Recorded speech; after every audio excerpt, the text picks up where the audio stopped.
नए दिन के साथ नए दिन की शुरुआत। और मैं जितेंद्र जोशी। आज हम करने वाले हैं आंकड़ों का प्रस्तुतिकरण और सारणी के प्रकार। तो कालक्रमानुसार सारणी में हम समय को महत्व प्रदान करते हैं।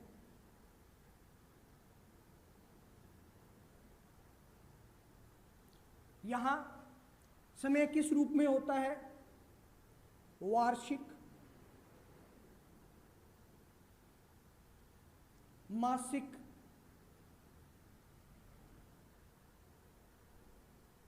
त्रैमासिक, अर्धवार्षिक और 10 वर्षीय, 5 वर्षीय, प्रतिदिन और प्रति सप्ताह है। इन सब के आधार पर आंकड़ों को जो प्रस्तुत किया जाता है तो इस तरह की सारणियां कालक्रमानुसार की सारणियां कहलाती हैं। आपको ये पेपर में दिया नहीं जाएगा, आपको एक उदाहरण दिया जाएगा और पूछा जाएगा कि इस तरह की जो सारणी बनी है इसके गुण और दोष बताइए। तो आप बताएंगे कि इस तरह की बनी हुई सारणियों को कालक्रमानुसार या समयानुसार सारणियां बोला जाता है। और इस तरह की सारणियों में वार्षिक, मासिक, त्रैमासिक, अर्धवार्षिक, 10 वर्ष, 5 वर्ष, प्रतिदिन और प्रति सप्ताह के आंकड़ों को प्रस्तुत किया जाता है। तो कालक्रमानुसार समय या समयानुसार सारणी की परिभाषा या अर्थ आप लिख सकते हैं कि इस तरह की सारणियां जिसमें समय को प्रमुखता दी जाती है वे सारणियां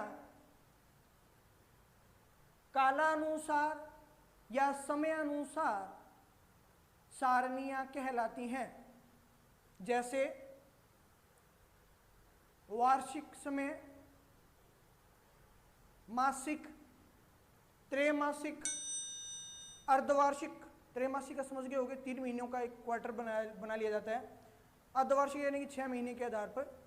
5 वर्षीय हमारी जनगणना 5 वर्ष के आधार पे होती है, 10 वर्ष के आधार पे होती है। पंचवर्षीय हमारी योजनाएं जो पहले हुआ करती थी बंद हो चुकी है, योजना आयोग बनाया करता था, नीति आयोग के बाद में ये बंद हो चुकी हैं। और फिर प्रतिदिन और प्रति सप्ताह, आमतौर पर प्रतिदिन में जो आंकड़े लिए जाते हैं उनको बाद में सप्ताह में, फिर पाक्षिक यानी कि 15 दिनों में, फिर महीने में, और त्रैमासिक और अर्धवार्षिक और वार्षिक के आधार पर परिवर्तित किया जा सकता है।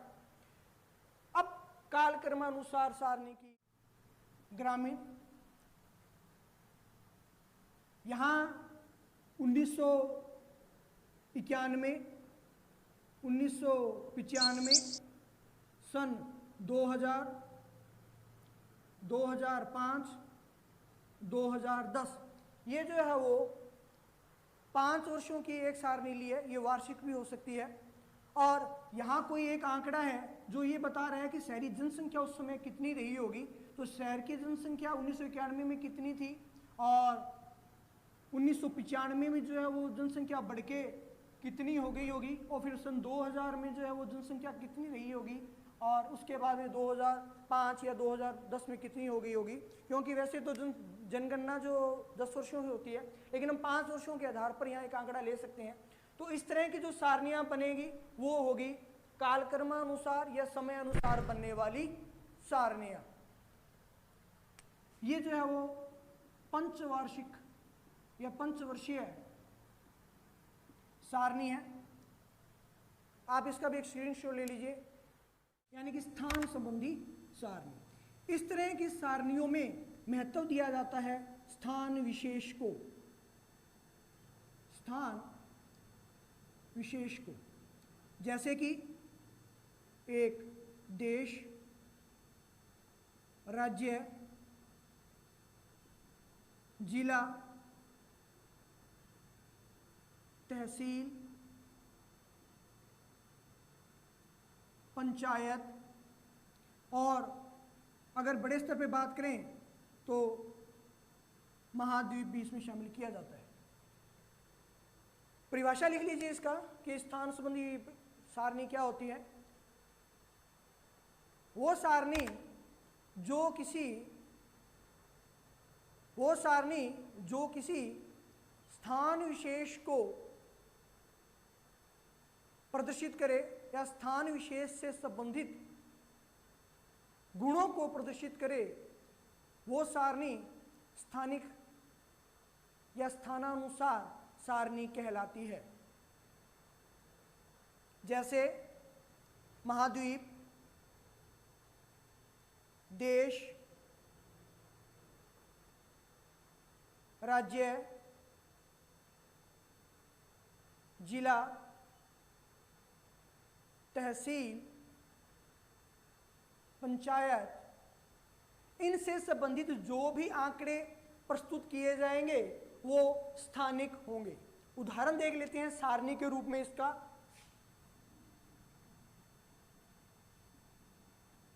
स्थानिक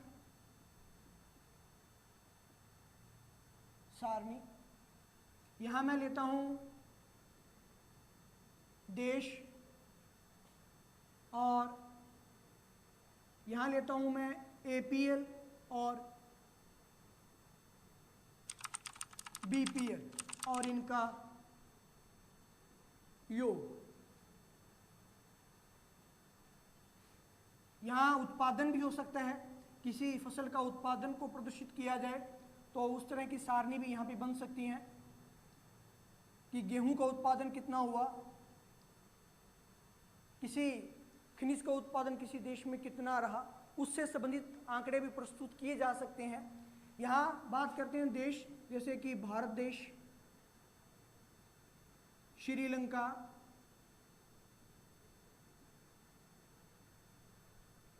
नेपाल, हमारा सबसे अच्छा दोस्त पाकिस्तान,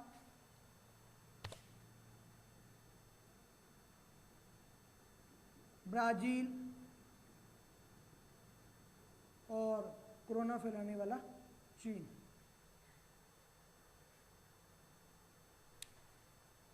इनसे संबंधित एपीएल वो लोग जो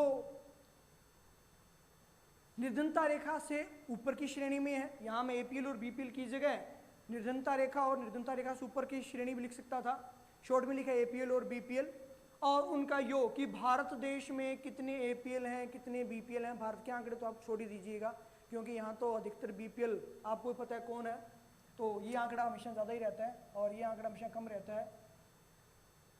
तो एपीएल और बीपीएल इनका योग, एक देश में कितने लोग जो है एपीएल और बीपीएल हैं।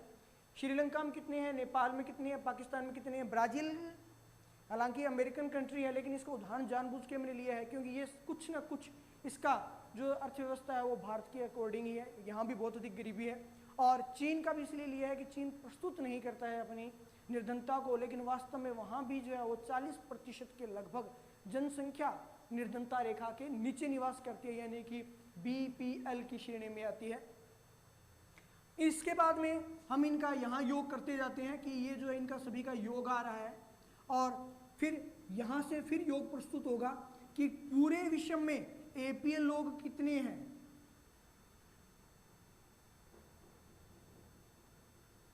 और पूरे विश्व में बीपीएल लोग कितने हैं। यहाँ इन सभी का योग और इधर एपीएल और बीपीएल का योग जो है वो प्रस्तुत होता है। तो वर्टिकल और हॉरिजॉन्टल दोनों ही योग जो है वो सेम होने चाहिए।